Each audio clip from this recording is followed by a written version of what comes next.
Hello दोस्तों, मेरा नाम है आशीष सोनी और आज हम स्टार्ट करने जा रहे हैं वेक्टर का लेक्चर नंबर 7। दोस्तों, आज के लेक्चर में हम वेक्टर मल्टीप्लिकेशन पढ़ेंगे।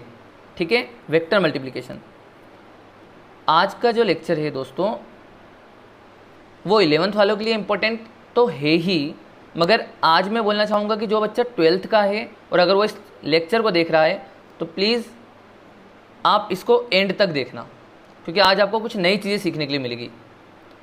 और अगर मान लो आपके पास ज़्यादा टाइम नहीं है तो आप सिर्फ लास्ट के 3 केसेस देख लेना हमारे पढ़ाए हुए, जो हम यहाँ पर अभी हम पढ़ाने वाले हैं। ठीक है, क्योंकि हो सकता है कि इस बार क्वेश्चंस उनमें से आ जाए।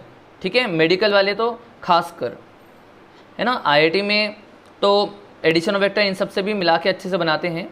ठीक है, मेडिकल में तो ये डॉट प्रोडक्ट क्रॉस प्रोडक्ट में खूब पूछते हैं अच्छे खासा। ठीक है, इसीलिए तो अभी हम स्टार्ट करते हैं वेक्टर मल्टीप्लिकेशन में। तो दोस्तों, अभी तक हम लोगों ने एडिशन ऑफ वेक्टर और सब्ट्रैक्शन ऑफ वेक्टर हमने अच्छे से पढ़ लिया है, किस तरह से हम करते हैं। ठीक है, हमें यूनिट वेक्टर भी पता है, हमें कंपोनेंट तोड़ना भी अच्छे से आता है। मगर आज जो हम स्टार्ट करने जा रहे हैं वो है वेक्टर का मल्टीप्लिकेशन कैसे करते हैं। तो अब मान लो हमारे पास 2 वेक्टर क्वांटिटी हैं और उन 2 को मल्टीप्लिकेशन करना है, मल्टीप्लाई करना है उन्हें। तो उसके जो तरीके हैं, हमारे पास 2 तरीके होते हैं। एक होता है स्केलर प्रोडक्ट और एक होता है वेक्टर प्रोडक्ट। अब सर इसमें क्या अंतर है, तो ध्यान से समझो। स्केलर प्रोडक्ट हम इसलिए बोल रहे हैं जब हम 2 वेक्टर को मल्टीप्लाई करते हैं तो अगर उसका रिजल्ट हमारे पास स्केलर क्वांटिटी आती है तो इसलिए हमारे पास हमने उसका नाम रख दिया स्केलर प्रोडक्ट।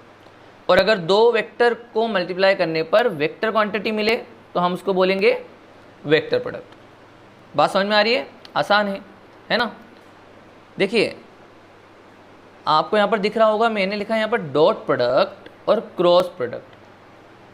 तो सर ये इसका क्या मतलब हुआ कि स्केलर प्रोडक्ट बोलो या डॉट प्रोडक्ट बोलो?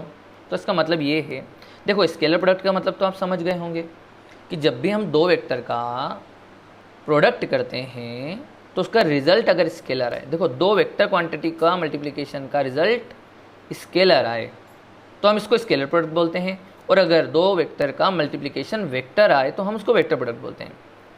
डॉट इसलिए बोलते हैं क्योंकि इसका जो रिप्रेजेंटेशन है, इसके बीच में हमारे पास एक डॉट लगाया जाता है और इसके रिप्रेजेंटेशन में हम क्रॉस का यूज़ करते हैं, तो इसलिए इसका नाम क्रॉस प्रोडक्ट और इसका नाम डॉट प्रोडक्ट है। ठीक है, इतना ठीक है ना। अब सुनो, तुम्हारे दिमाग में ये चल रहा होगा कि यार हम तो हमेशा से जैसे 2 × 3 ऐसे भी लिखते थे या 2 × 3 इस तरह से भी लिख देते थे, तो दोनों बात तो एक ही होती है ना। तो यार अभी से समझ जाओ, हम वापस से बोल रहे हैं, अभी तक आप ऐसा करते आए थे बट अब ऐसा नहीं करोगे। ठीक है, क्योंकि अब हमने फिजिक्स में वेक्टर पढ़ा है जहाँ पर हमने दोनों का मतलब अलग अलग पढ़ा है। तो फिजिक्स में हमें इन चीज़ों का ध्यान रखना है अब। ठीक है, हाँ आप मैथ्स में यूज़ कर सकते हैं जब तक मैथ्स में 12th में वेक्टर ना आ जाए। ठीक है, वहाँ पर भी ये वेक्टर, ठीक है, बहुत अच्छे से दिया जाता है। तो मैथ्स में तो बिल्कुल चल जाएगा अभी, है ना। मगर फिज़िक्स में अब हमें इसका ध्यान रखना पड़ेगा कि वो डॉट है या क्रॉस। ठीक है, चलिए, तो स्केलर प्रोडक्ट आज हम स्टार्ट करने जा रहे हैं, मतलब कि डॉट प्रोडक्ट। उससे स्टार्ट करने से पहले मैं यहाँ पर चीज़ वापस से क्लियर कर देता हूँ। देखो, मल्टीप्लिकेशन हम पढ़ रहे हैं तो हमारे पास जो मल्टीप्लिकेशन होगा वो कितने टाइप का हो सकता है। मान लो कि हमने एक वेक्टर में या तो स्केलर का मल्टीप्लाई कर दो, एक वेक्टर में या तो स्केलर का मल्टीप्लाई कर दो। ये हम ऑलरेडी पढ़ चुके हैं। वेक्टर में हमने स्केलर का मल्टीप्लाई करा, ठीक है, वेक्टर में हमने वेक्टर का मल्टीप्लाई कर दिया। तो वेक्टर में हमने जब वेक्टर का मल्टीप्लाई करा तो उसके हमारे पास 2 केसेस हैं। फिर से सुनो, जब हम वेक्टर को स्केलर से मल्टीप्लाई करते हैं, मल्टीप्लिकेशन कैसे होगा हम वो बता रहे हैं। कितने तरह के हो सकते हैं वेक्टर के मल्टीप्लिकेशन। पहला कि वेक्टर से आप स्केलर का मल्टीप्लाई कर दो, सही बात है, जो कि हम आपको पढ़ा चुके हैं। ठीक है, फिर भी हमने याद दिला दिया। दूसरा कि हम वेक्टर से वेक्टर का मल्टीप्लाई करें, जो कि हम यहाँ पर आपको पढ़ा रहे हैं कि 2 वेक्टर का मल्टीप्लिकेशन किस तरह होता है। तो जब दो वेक्टर मल्टीप्लाई होते हैं तो उनका रिजल्ट या तो स्केलर होगा या तो वेक्टर होगा। तो हमने उसके दो केसेस अलग अलग कर लिए और हम इनको दो टॉपिक की तरह पढ़ेंगे। तो आज जो मैं स्टार्ट करने जा रहा हूँ, आज हम स्टार्ट करेंगे डॉट प्रोडक्ट, ठीक है, या हम बोलें स्केलर प्रोडक्ट। देखिए आज हम ना स्केलर प्रोडक्ट पढ़ेंगे, ठीक है। नेक्स्ट लेक्चर में हम वेक्टर प्रोडक्ट पढ़ेंगे, ठीक है, क्रॉस प्रोडक्ट। तो डॉट प्रोडक्ट से पहले स्केलर इनटू वेक्टर का मल्टीप्लिकेशन आपको अच्छे से आता है ना, कि मान लो हमने एक वेक्टर ले लिया i प्लस जे कैप और हमने उसमें स्केलर का मल्टीप्लाई कर दिया। देखो स्केलर क्वांटिटी है ना 2, तो स्केलर का मल्टीप्लाई कर दिया, तो हमने इसको क्या लिखेंगे i प्लस जे, तो इसको क्या बोल देंगे हम 2i प्लस 2j। ये आपको बता चुके हैं हम तो ऑलरेडी, है ना, पहले भी बता चुके हैं। तो स्केलर का मल्टीप्लाई वेक्टर से करना हम ऑलरेडी पढ़ चुके हैं। हम पढ़ने जा रहे हैं आज के दिन वेक्टर से वेक्टर का मल्टीप्लिकेशन। तो आज अब हम स्टार्ट कर रहे हैं डॉट प्रोडक्ट। तो देखिए डॉट प्रोडक्ट में हम क्या बोलेंगे, मान लो कि हमने एक वेक्टर ए लिया और एक वेक्टर बी ले लिया, जिनके बीच में एंगल है थीटा, जिनके बीच में एंगल है थीटा। याद करो थीटा क्या, एंगल बिटवीन टू वेक्टर हमने पढ़ाया रखा था आपको स्टार्टिंग के लेक्चर में। और हमने क्या बोला था कि कभी भी हमें एंगल लेना होता है तो हमेशा हम सबसे स्मॉल एंगल लेते हैं और टेल टू टेल ज्वाइन करे हुए लेते हैं, ठीक है, या तो हेड टू हेड या तो टेल टू टेल, है ना। चलो तो ए और बी के बीच में एंगल थीटा है मान लो। तो अब अगर हम इसका डॉट प्रोडक्ट बोलें, डॉट प्रोडक्ट, तो ए डॉट बी जो होगा वो हमारे पास होगा mod A mod B cos theta, mod A mod B cos theta, ठीक है। ये हमारे पास होगा ए डॉट बी का मतलब क्या होगा, mod A mod B cos theta. ध्यान से देखिए ये जो है क्वांटिटी, ये एक स्केलर क्वांटिटी है, ये बात आप ध्यान रखना, ये एक स्केलर क्वांटिटी है, ठीक है। और अगर हम वेक्टर प्रोडक्ट पढ़ा रहे होते तो यहाँ पर हमारे पास वेक्टर क्वांटिटी बनती है, ठीक है। ये आप ध्यान रखना, अभी से हम आपको थोड़ा सा आगे से बता के चल रहे हैं। तो डॉट प्रोडक्ट में क्या हुआ, हमने ए और बी का जब डॉट प्रोडक्ट करा तो mod A mod B cos theta, ये इसका फॉर्मूला होता है, ठीक है। तो अब ना हम इसमें देखो, देखा जाए तो ये है इतना ही, ठीक है, मगर इसमें आज जो हम इम्पोर्टेंट केस करा रहे हैं आप उसमें खासकर ध्यान देना। तो आज जो सबसे पहले इम्पोर्टेंट जो हमारे केसेस होंगे वो है, चलो इम्पोर्टेंट रिजल्ट के तौर पे अगर हम पढ़ते हैं तो इम्पोर्टेंट रिजल्ट पढ़ने वाले आज हम, ठीक है। तो बेटा पहला रिजल्ट आपको अच्छे से ध्यान रखना है सभी के सभी, ठीक है। A dot B B dot A के बराबर होगा। सर कोई बड़ी बात नहीं, जैसे अपन बोलते थे ना ए प्लस बी प्लस ए के बराबर होगा, है ना। तो हम इस लॉ को क्या बोलते थे, कम्यूटेटिव लॉ। क्या बोलते थे हम, कम्यूटेटिव लॉ, याद है। वैसे ही यहाँ पर भी है कि ए डॉट बी को हम बी डॉट ए लिख सकते हैं। देखो ए बी कोस थीटा लिखें या बी ए कोस थीटा लिखें, बात तो एक ही है ना। मगर याद रखना वेक्टर में, वेक्टर प्रोडक्ट में ऐसा नहीं होता, क्रॉस प्रोडक्ट में ऐसा नहीं होता, ठीक है। हम जब पढ़ाएंगे वहाँ पर क्लियर कर देंगे आपको, ठीक है। तो पहला केस हमने यहाँ पर जो लिया है, हमने लिया कम्यूटेटिव लॉ को फॉलो करता है, डॉट प्रोडक्ट कम्यूटेटिव लॉ को फॉलो करता है, स्टेटमेंट आ सकता है। चलिए दूसरा, A dot B plus C vector को हम A dot B plus A dot C भी लिख सकते हैं, ठीक है। तो ये जो हमारे पास लॉ होगा इसको हम बोलेंगे डिस्ट्रीब्यूटिव लॉ। क्या बोलेंगे, डिस्ट्रीब्यूटिव लॉ। तो ये बात ध्यान रखना कि डॉट प्रोडक्ट दोनों लॉ को फॉलो करता है, क्लियर। चलो तो ये हमारा हुआ सबसे पहला केस। दूसरा केस देखिए, तो हमारे पास जो दूसरा केस है, देखिए अभी हमने जो देखा कि दो वेक्टर का dot product A B cos theta होता है, mod A mod B cos theta. तो यहाँ पर हमारे पास कोस थीटा है, इसका ध्यान रखना, ठीक है। ये बहुत सारी चीज़ें बनाएगा अभी ये अकेला,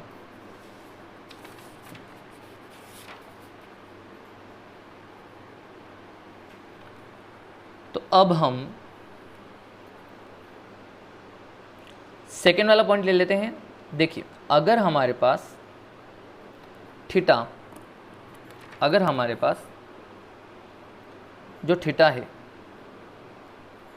वो अगर 0 से 90 के बीच में हो, ठीक है, या फिर वो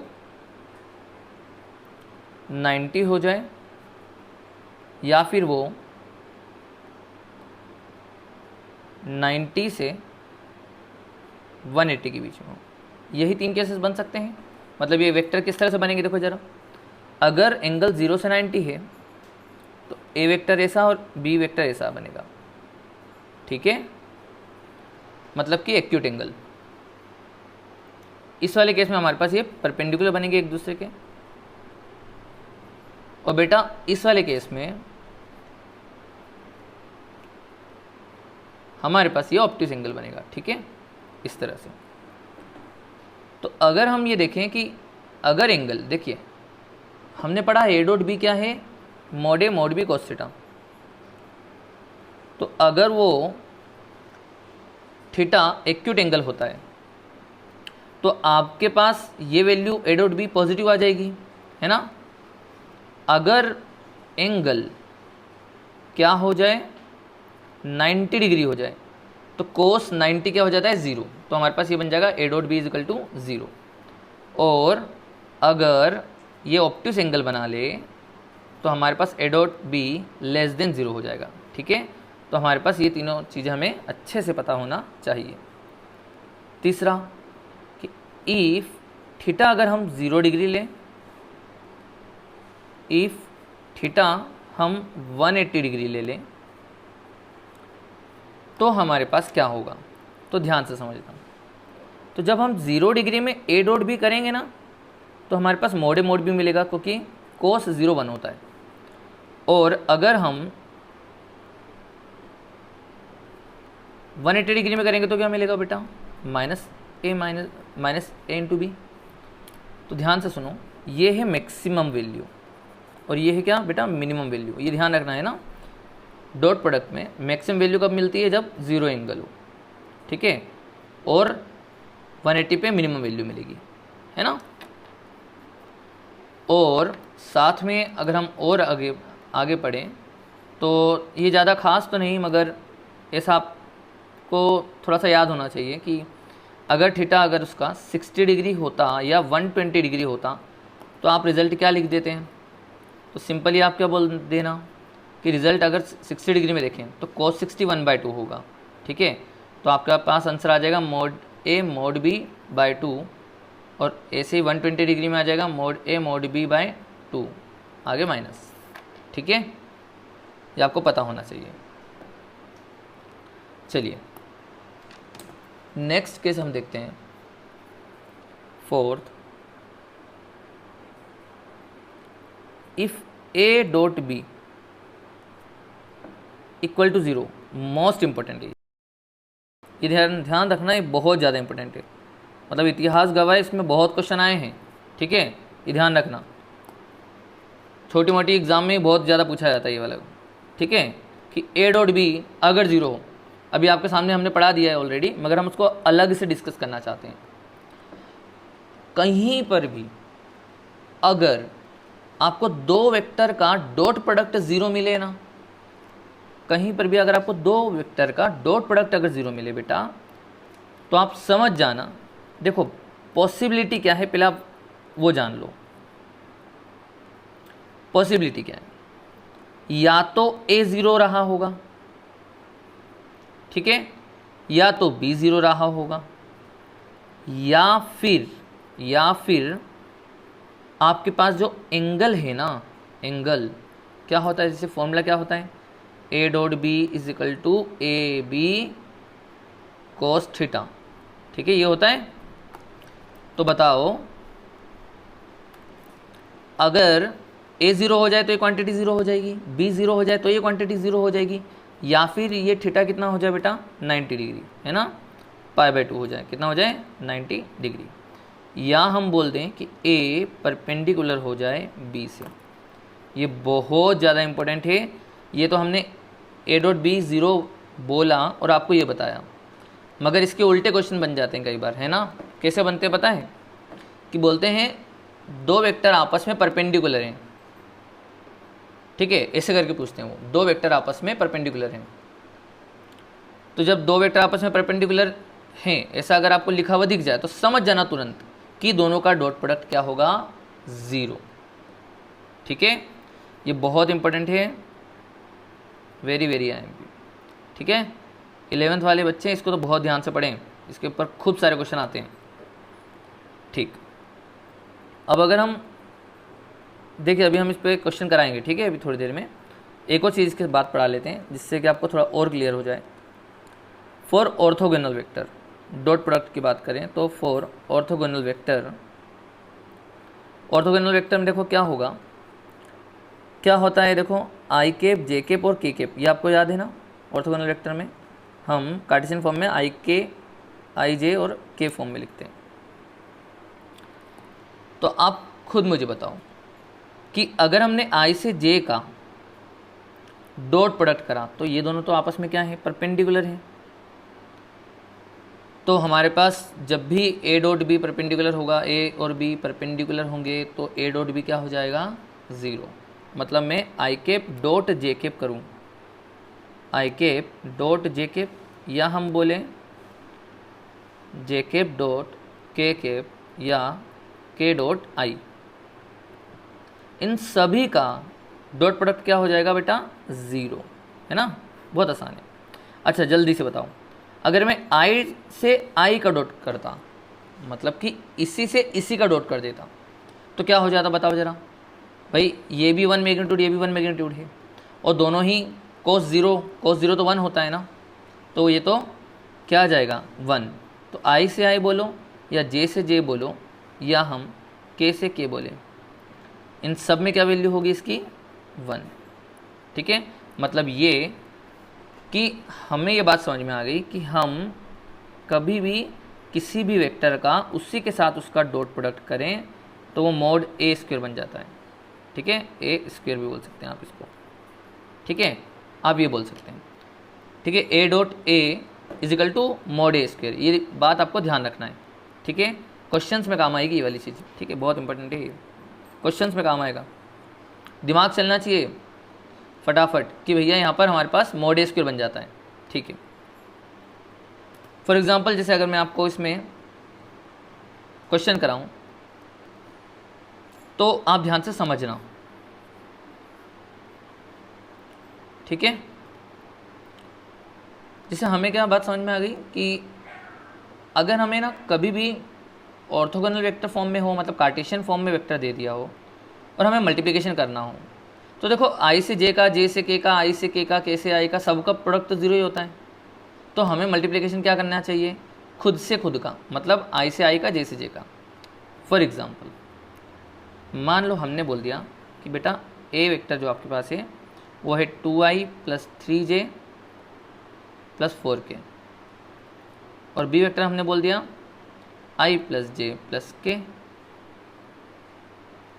ठीक है। हमने बोला बेटा बताओ ए डॉट बी क्या होगा, ए डॉट बी। तो आपको क्या करने का है, आप आई से आई को करो, जे से जे को करो, के से के को करो। आई से आई को करेंगे तो आई 1 हो जाएगा, तो ये 2 + 3 + 4, तो आपका आंसर क्या आ जाएगा, 9। आसान है ना, बहुत आसान है, ठीक है। चलिए इसके बाद अगर मैं इसी के ऊपर एक और क्वेश्चन ले लूँ तो वो कुछ इस तरह से बन सकता है कि आपको दे दिया जाए कि ए वेक्टर है आपके पास 3i - 4j + ck, और बी वेक्टर दे दे बेटा आपको 2i - 5j + 2k, और आपको ये बोले कि find the value of c, find the value of c if a is perpendicular to b। ध्यान से समझना, if a is perpendicular to b। तो अभी आपने ऐसे क्वेश्चन करे हैं क्या, अभी देखो हमने ऐसा रिजल्ट पढ़ा है क्या कहीं, सोचो आराम से करके दिखाओ, ठीक है। और अब हम सॉल्यूशन बता रहे हैं, देखो ध्यान से। पहली बात, ए डॉट बी देखते ही आपको क्या चमका? ए डॉट बी देखते ही आपको सबसे पहले दिमाग में क्या बात आई? बताओ जरा कि भैया ए डॉट बी, अगर ए परपेंडिकुलर है बी से, तो उसका जो ए डॉट बी होगा वो क्या होना चाहिए? 0। ठीक है, और अगर ए डॉट बी 0 है तो मतलब 3 2 ज़ा 6, -4 इंटू -5, तो ये हो जाएगा कितना हो रहा है ये? -+20। ठीक है, और +2 times of C equal to what? 0। तो ये हो जाएगा कितना? 26 + 2c इक्वल टू 0। तो c की वैल्यू आ रही है -13। क्लियर? आसान था, है ना? इस तरह से एक बस क्वेश्चन बनाते हैं वो छोटे मोटे। चलिए नेक्स्ट अपन पॉइंट पढ़ते हैं। अभी हमने 4-5 केस पढ़ लिए। ठीक है, अब आप देखिए इसका छठा केस, 6th वाला केस देखिए आप उसका। तो 6th केस में क्या बोलेंगे हम कि हमें वो बोल सकता है एंगल निकालने के लिए, तो हम बोलेंगे for finding angle between two vector, for finding angle between two vector. तो बेटा एंगल निकालना है दो वेक्टर के बीच का। ठीक है, तो ध्यान से समझना। देखो आपको डॉट प्रोडक्ट करना आ गया है ना, खुद से खुद का ही कर दिया करते हैं हम, तो सिंपल सी बात है। ठीक है, तो अब हमें क्या बोला गया? For finding angle between two vector, दो वेक्टर के बीच का एंगल कैसे निकालें। तो ध्यान से समझना, हमारे पास ए डॉट बी है, क्या है? Mod A mod B cos theta. Clear? और ध्यान रखना ये बहुत सही मेथड होती है एंगल निकालने के लिए। तो यहाँ पर हमारे पास अगर हमें कॉस थीटा निकालने के लिए बोल दिया जाए, तो बेटा हम कॉस थीटा किस तरह से निकालेंगे? हम ए डॉट बी करेंगे और मोड ए मोड बी से डिवाइड मार देंगे, तो हमारा एंगल आ जाएगा दोनों के बीच का। है मस्त? ठीक है, सिंपल है। कभी भी पूछे कि भैया एंगल बिटवीन दो वेक्टर, टू वेक्टर क्या है, तो क्या बोलोगे? आपको ए वेक्टर गिवन होगा, बी वेक्टर गिवन होगा। तो अगर ए वेक्टर गिवन है तो उसका आप मोड निकाल सकते हो, बी वेक्टर गिवन। ठीक है, तो अगर आप इसको सॉल्व करोगे तो आपका एंगल आ जाएगा।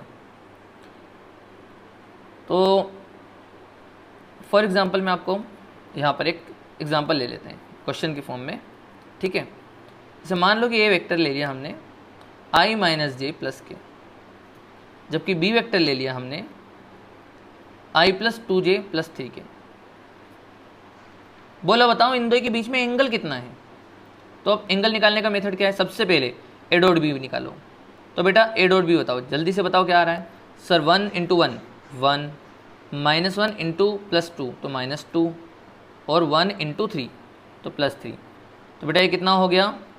4 - 2 2 आ रहा है ये। ठीक है, अच्छा मोड ए और मोड बी जल्दी से निकाल दो। मोड ए कितना आएगा? ये आ रहा है √3, और मोड बी कितना आ रहा है? ये आ जाएगा कितना? 9 + 4 + 1 तो √14। तो आपके पास अब cos थीटा एंगल निकालना है, तो cos थीटा इक्वल टू क्या आ जाएगा बेटा? cos थीटा आ जाएगा आपके पास ए डॉट बी अपॉन में मोड ए मोड बी। मतलब ये कि हमारे पास ए डॉट बी आया था 2, और यहाँ पर नीचे आया ये √3 × √14। ठीक है, ये आंसर आएगा हमारे पास। ठीक, इसको हम थोड़ा सा लिख सकते हैं, इसको 7 × 2 लिख सकते हैं, और √2 से √2 कट जाएगा, तो मतलब 1 अपॉन में इस तरह से लिखा जा सकता है। ठीक है, अच्छा ये कुछ बच्चे सोच रहे होंगे सर वो एंगल क्या है, समझ में नहीं आ रहा अभी भी। बेटा हर बार ये ज़रूरी नहीं है कि एंगल स्टैंडर्ड ही निकले। ठीक है, मतलब 30 60 45 90 इस तरह से ज़रूरी नहीं है कि हर बार वही एंगल आए, कुछ एंगल इस तरह से आ सकते हैं। तो हमें आंसर किस तरह से लिखना पड़ेगा इसका? हमें आंसर लिखना पड़ेगा theta equal to cos inverse, ये उधर जाएगा ना जब, तो वो इन्वर्स हो जाता है। आई होप ये आपको पता होगा। Theta equal to cos inverse of 1 upon में √21। ठीक है, ये आपका आंसर हो गया। तो अब समझ में आया एंगल किस तरह से निकालते हैं। अच्छा इसी के साथ ना हम एक और चीज़ बताते हैं आपको। देखो जरा, अगर दो वेक्टर के बीच का, देखो हमें जब एंगल निकालना हो, मैं तभी की बात कर रहा हूँ, है ना, ये बहुत पॉसिबिलिटी होती है इसकी जो हम बताने वाले हैं।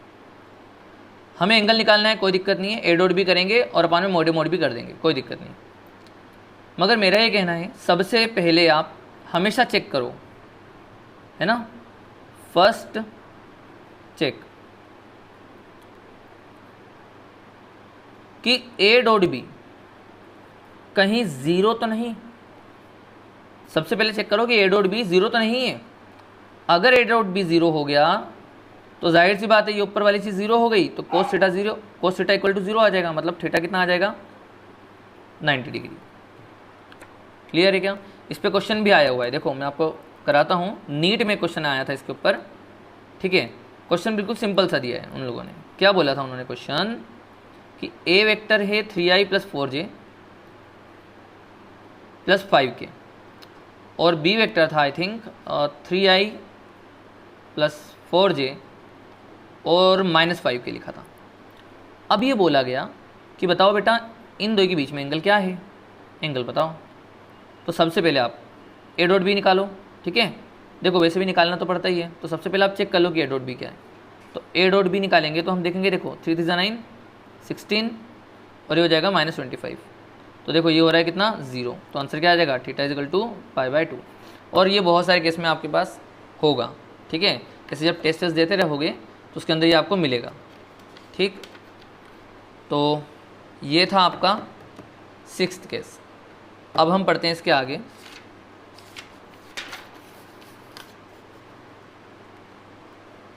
अब 7th केस में हम देखें, देखिए ये बिल्कुल 6 से रिलेट कर रहा हूँ मैं, ठीक है। बस हम थोड़ा सा समझना चाहते हैं कि अगर हम वेक्टर का मल्टीप्लिकेशन कर रहे हैं और एंगल निकालते हैं तो देखो वो किस तरह से होगा।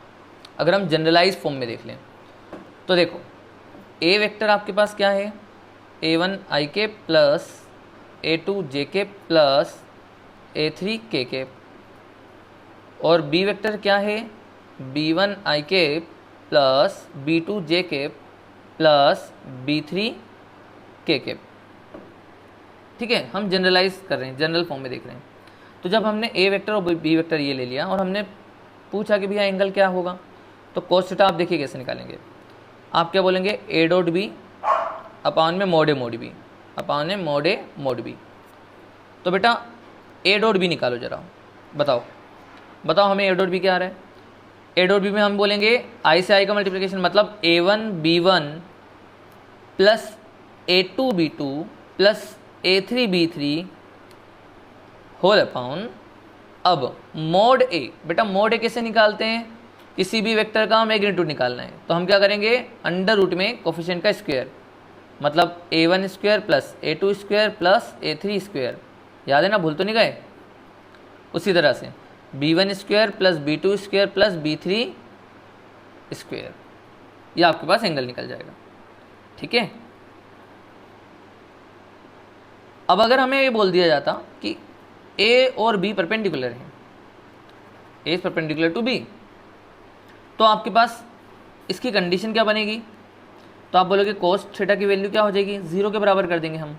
तो अगर हम वो 0 के बराबर करेंगे तो हम क्या लिख सकेंगे यहाँ पर जनरलाइज फॉर्म में कि a1b1 + a2b2 + a3b3 का सम जो होना चाहिए वो क्या होना चाहिए, 0 के बराबर, ठीक है। ये जनरलाइज फॉर्म में लिख दिया, कोई बड़ी बात नहीं है, ठीक है। ये आप सबको समझ में आ गया होगा पिछले वाले केस से, ठीक है।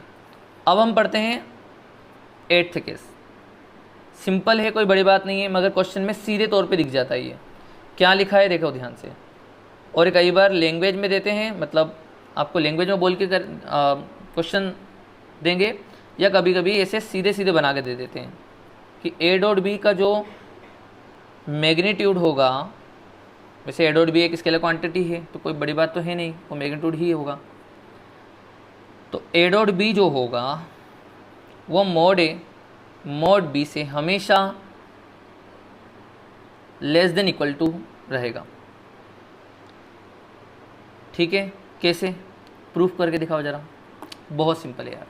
देखो ए डॉट बी जो होगा, ए वेक्टर डॉट बी वेक्टर, वो क्या होता है, mod A mod B cos theta. बहुत सिंपल है यार, 2 मिनट में कर लोगे। कोस थीटा तो अब मुझे बताओ कोस थीटा की वैल्यू क्या निकली, A vector dot B vector upon में मॉड ए मॉड बी। अच्छा बेटा कोस थीटा की वैल्यू हमेशा 1 से छोटी होती है ना, लेस देन इक्वल टू 1 है ना, इक्वल टू बी 1 होती है, तो लेस देन इक्वल टू 1 होगी कोस थीटा की वैल्यू। तो इसका मतलब हमने ये प्रूफ कर दिया कि A dot B less than equal to mod A mod B. ठीक है, ये हमने प्रूफ कर दिया। इतना ज़्यादा खास नहीं था, सिंपल होता है। 9th केस आप 11th वालों के लिए ये थोड़ा सा इंपॉर्टेंट हो सकता है, क्योंकि आपको ये पता होना चाहिए। ठीक है, जो हमने अभी तक पढ़ा है, 8 केस पढ़े हैं अभी तक, है ना, वेक्टर के डॉट प्रोडक्ट में। अब उसका यूज़ कैसे होता है, देखिए कई बार आपसे ना इसका यूज़ क्वेश्चन में इस तरह से पूछते हैं, जैसे कि वर्क डन पूछते हैं आपसे फिजिक्स में, वर्क डन। तो वर्क डन अगर आपसे पूछा गया मान लो, तो वर्क डन का आपको फॉर्मूला पता होगा, फोर्स इनटू डिस्प्लेसमेंट। तो याद रखना वो हमेशा डॉट प्रोडक्ट में होता है, फोर्स इनटू डिस्प्लेसमेंट। ठीक है, या तो इस तरह से पूछेगा। दूसरा पावर के बारे में पूछ सकता है, पावर में क्या होता है, पावर फोर्स इनटू वेलोसिटी, तो एफ डॉट वी होता है। ऐसे ही कभी कभी हमें एनर्जी भी पूछ लेता है। ठीक है, एनर्जी भी पूछता है वो। अब एनर्जी अलग अलग फॉर्म में होती है वैसे तो देखिए आप इधर से भी समझ सकते हैं कि वर्क डन जो होगा वो ये चेंज इन एनर्जी होती है। तो चेंज इन एनर्जी या इंटरनल एनर्जी को भी हम एफ डॉट डेल एस से देख सकते हैं। हालांकि मैं इसे WPE में बताऊंगा, वर्क पावर एनर्जी में बता दूंगा। ठीक है, तो अभी हमें इतना पता रहे कि हमने यूज़ इस तरह से करना है। ठीक है, एक आध एग्जाम्पल देख लेते हैं इसके ऊपर, एक आध एग्जाम्पल देख लेते हैं। जैसे मान लीजिए क्वेश्चन दिया आपको, क्वेश्चन ये दिया गया कि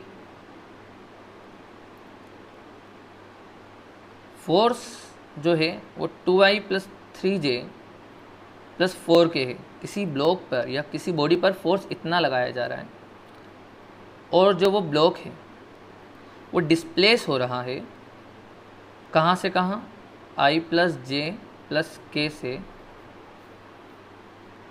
3i + 4j + 5k तक, यहाँ से यहाँ डिस्प्लेस हो गया।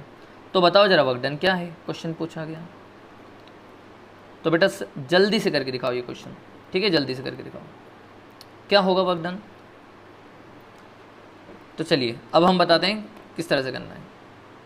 वर्क डन का फॉर्मूला होता है F dot del S, F dot del S vector.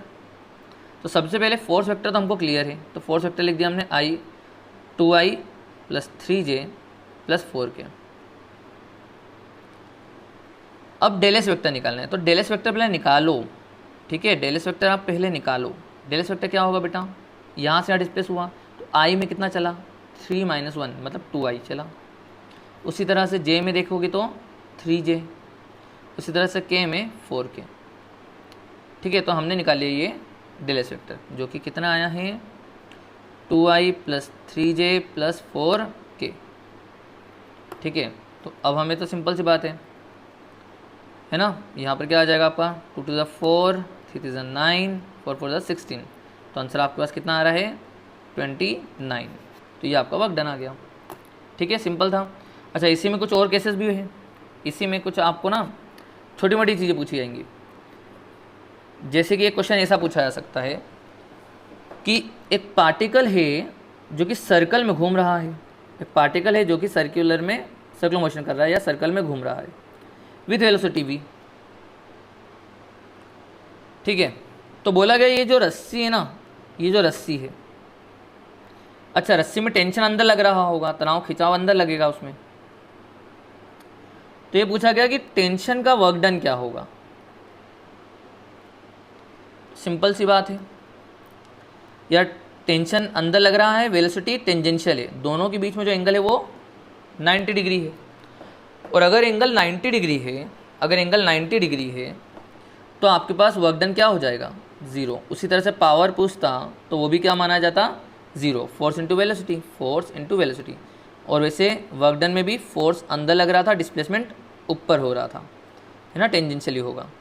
तो उस इंस्टेंट पर देखें तो वर्क डन हमारे पास 0 है वैसे भी, और पावर हम देखें तो 0 होगा। उस इंस्टेंट पर अगर हम देखें वर्क डन और पावर तो वो 0 हो जाएगा। ठीक है, ये बात आपको ध्यान रखना है।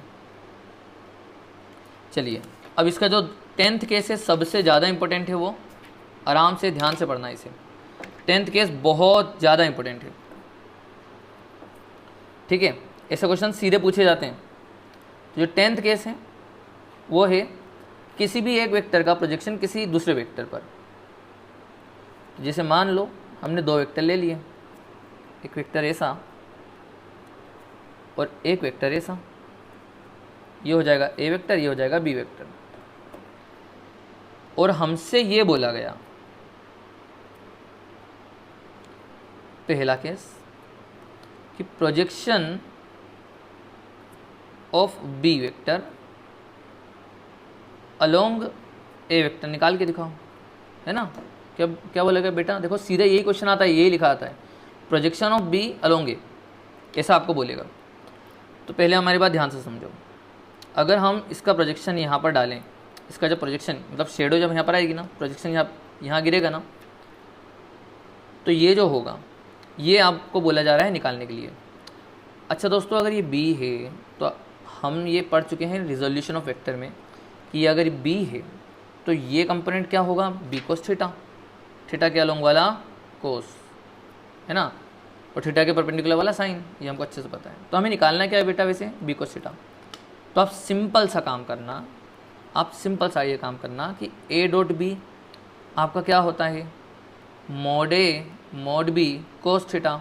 अच्छा, आपको निकालना है क्या, बी कोस थीटा, तो बी कोस थीटा को उधर रहने दो और यहाँ पर बचेगा आपके पास ए डॉट बी अपॉन में मॉड ऑफ ए।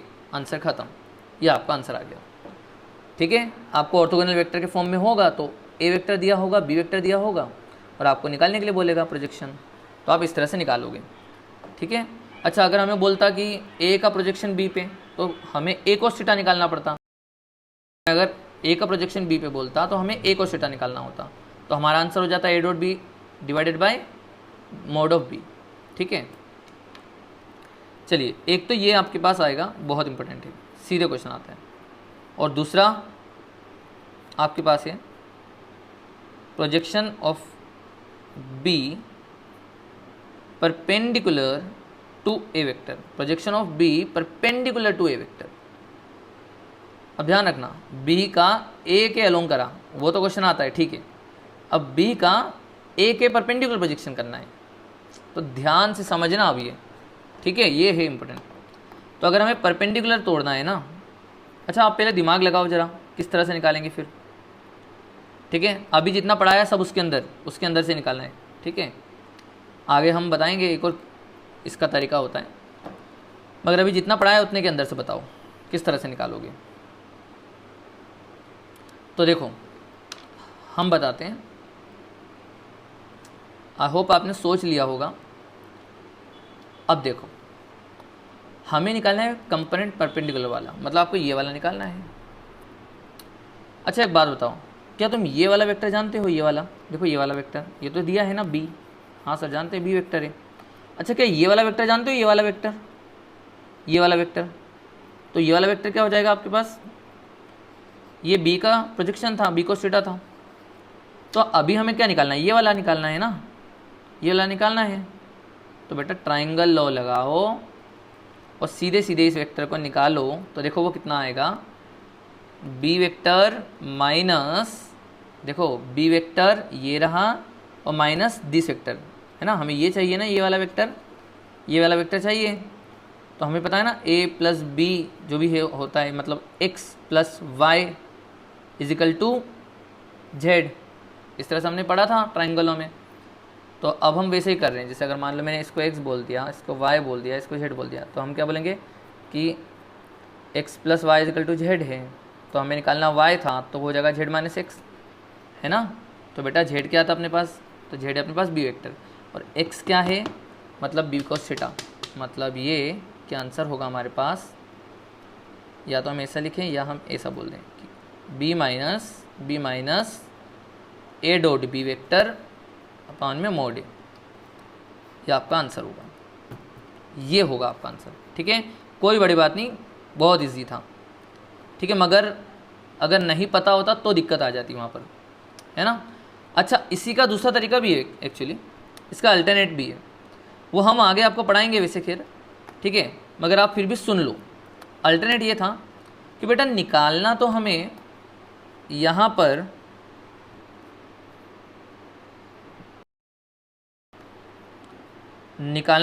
हमें ये वाला है ना, ये वाला वेक्टर परपेंडिकुलर टू ए जो कि बी साइन थीटा होगा, है ना।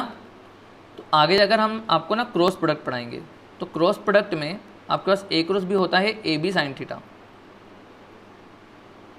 ठीक है। इस तरह से अगर मैं इसका मैग्नीट्यूड की बात करूँ तो क्रॉस प्रोडक्ट के मैग्नीट्यूड की बात करें तो ए क्रॉस बी का magnitude mode A mod B sine theta होता है। तो अभी हमने क्या मांगा, अभी हमने मांगा बी साइन थीटा। तो बेटा बी साइन थीटा अगर आपको चाहिए तो आपके बोलोगे आप ए क्रॉस बी का मोड लो और उसको ए से डिवाइड मार दो,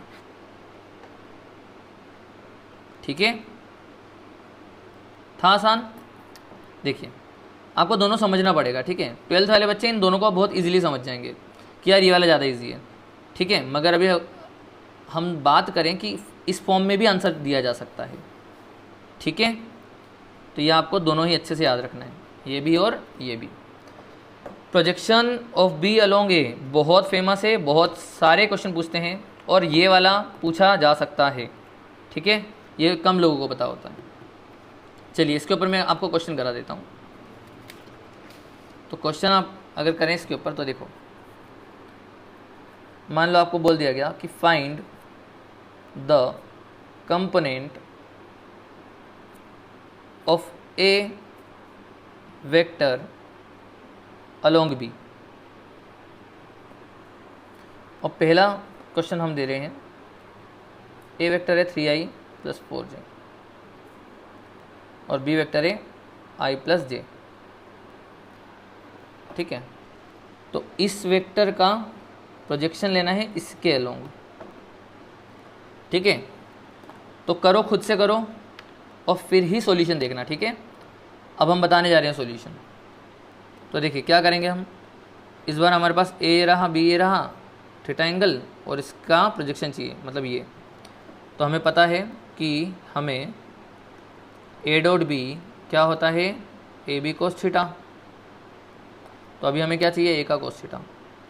तो बेटा ए का कोस थीटा क्या हो जाएगा, ए डॉट बी अपान में बी, है ना, निकाल लेना आप। तो ये देखो ए डॉट बी क्या होगा बेटा 3 1, है ना। तो ये हो जाएगा 3 + 4 अपान में बी का मैग्नीट्यूड कितना है 2 √2। तो ये आ जाएगा आपके पास 7/√2, ठीक है। था आसान। चलो एक और ट्राई कर लो जल्दी से, आप एक और ट्राई कर लो। मान लो ए वेक्टर ले लिया हमने i + j और बी वेक्टर ले लिया हमने 2i + 3j। तो करके दिखाओ ए का बी के अलोंग। क्या करोगे, वापस से वही है, ठीक है। ए कोस थीटा चाहिए तो हम क्या बोलेंगे, A dot B by B. तो बेटा ए डॉट बी क्या आएगा 2 + 3 और बी का मैग्नीट्यूड कितना है, रूट में 9 + 4 13। तो ये हो जाएगा 5/√13। ये आपका आंसर आ गया, ठीक है। आसान है ये सब। तो डॉट प्रोडक्ट में ना बेटा ऐसे क्वेश्चन बस बनते हैं, बहुत सिंपल बनते हैं, ठीक है। आपको दो ऐसे कुछ क्वेश्चन दे देंगे कि जैसे भैया एक वेक्टर है ए समथिंग दे देगा, बी वेक्टर है समथिंग दे देंगे, ठीक है। और बोलेंगे दोनों परपेंडिकुलर हैं, तो आपको किसी एक चीज़ की वैल्यू निकालना पड़ जाएगी। अच्छा कभी ऐसा भी पूछ सकता है वो कि ए वेक्टर समथिंग दिया हुआ है, मतलब मान लो i + j + k दे दिया, ए वेक्टर दिया है और उसने पूछा कि बी वेक्टर बताओ क्या होगा अगर ए और बी परपेंडिकुलर हैं तो, और ऑप्शन देगा 1 2 3 4। तो आप क्या करना, सिंपल सी बात है, चेक कर लेना ए डॉट बी 0 होना चाहिए, है ना। बी में जो ऑप्शन दिए हैं आप ऑप्शन चेक कर लेना कि ए डॉट बी 0 होना मस्ट है, तो आपका आंसर आ जाएगा, ठीक है। तो चलिए दोस्तों आज का लेक्चर यहीं पर ही ख़त्म होता है और आई होप कि आपने यहाँ पर से बहुत सारी चीज़ सीखी होंगी। डॉट प्रोडक्ट आपको अच्छे से आ गया होगा। घर पे आप इसी के ऊपर थोड़ा सा प्रैक्टिस करना क्वेश्चंस की, और कुछ भी डाउट हो आप कमेंट बॉक्स में भी पूछ सकते हैं, जो भी आपका डाउट हो, ठीक है। और नेक्स्ट लेक्चर हमारे पास होगा इसके बाद का क्रॉस प्रोडक्ट। और डॉट प्रोडक्ट और क्रॉस प्रोडक्ट के बाद हम स्केलर ट्रिपल प्रोडक्ट और वेक्टर ट्रिपल प्रोडक्ट भी पढ़ेंगे। ठीक है, चलिए, थैंक यू।